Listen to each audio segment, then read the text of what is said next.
Hello and welcome back to our series, Getting Started. My name is Gordon Dodderman. I'm from FTC Team 8372, Trial and Tear, and today we will be going over how to set up Android Studio. So before we get into how to start up Android Studio, we should go over what Android Studio is and what alternatives there are. Now, Android Studio is what's called an IDE, or an Integrated Development Environment, and what this does is it allows you to edit your programs and download the programs onto your phone. Now, there are some alternatives to this called Blocks and MIT App Inventor. Now, both of these are very akin to a programming language called Scratch, and Scratch is a drag and drop programming style similar to NXT and EV3.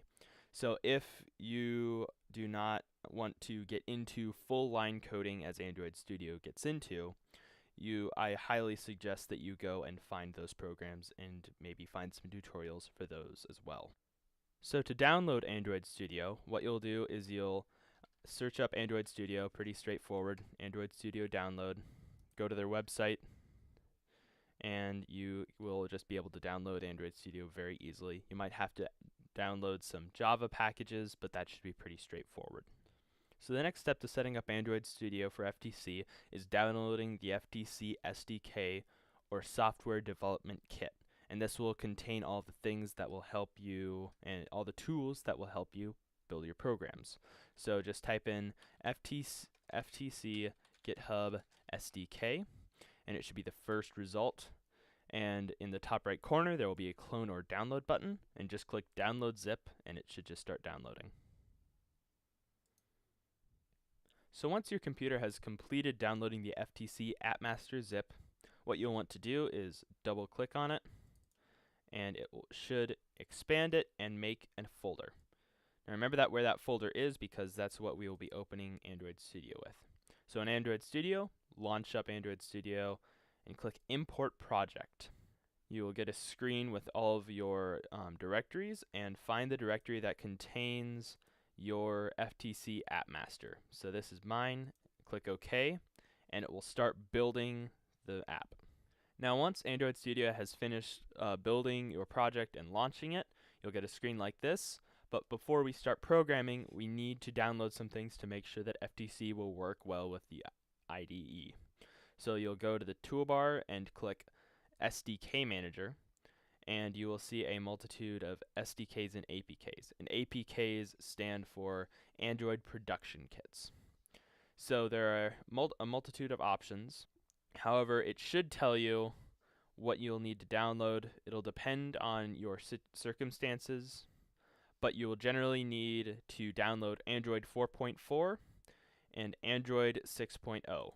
Once you have selected these, click Apply, click OK, and it will start downloading your files. So once your downloads have completed and there are no more messages when you boot up and it says build successful, you're ready to start programming. But before we do that, we'll need to learn how to navigate the IDE, and it's pretty straightforward. The most important part of the IDE is this tab here, the Project tab. You click on that, and it will show you all of your files. Now, the only files you'll need to know about are the ones in the Java folder.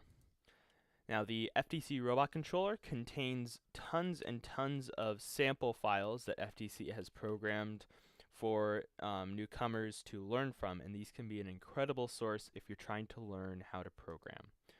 And we'll be going through some of these as examples later in some of our other videos. Now, what you'll want to put your programs into is team code Java, and then in the org.firstinspires.ftc.teamcode folder. Now, it seems pretty simple. However, there is a very big difference between how you normally would make new files and how you make files on Android Studio. Now, many are inclined to go to File and New. However, there are a lot of different options, and none of them will give you what you need. So rather, what you should do is go to the bottom of FTC Robot Controller and select one of 3 of the programs. So Concept Null Op, Template Op Mode Iterative, and Template Op Mode Linear. Now we will talk about what each of these do separately later on.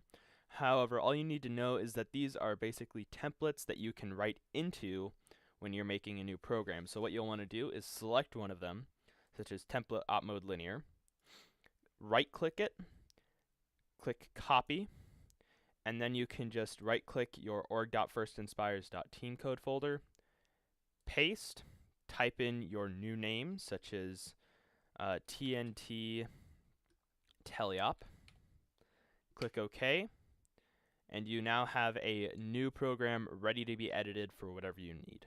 So once you have finished programming your robot, you will want to download it to your robot so the robot can actually run your program. What you'll need to do for this is first set up your phone, as we described in our previous video, and plug it into your laptop or computer via a USB cable. Once you've completed that and the phone is on, click Run, the green triangle in the toolbar, and you should see connected devices. Now, if you've never connected before, you will see an unauthorized symbol. However, on your phone, you'll see a pop-up that says Allow USB debugging. You can click OK on that, and it will allow you to download.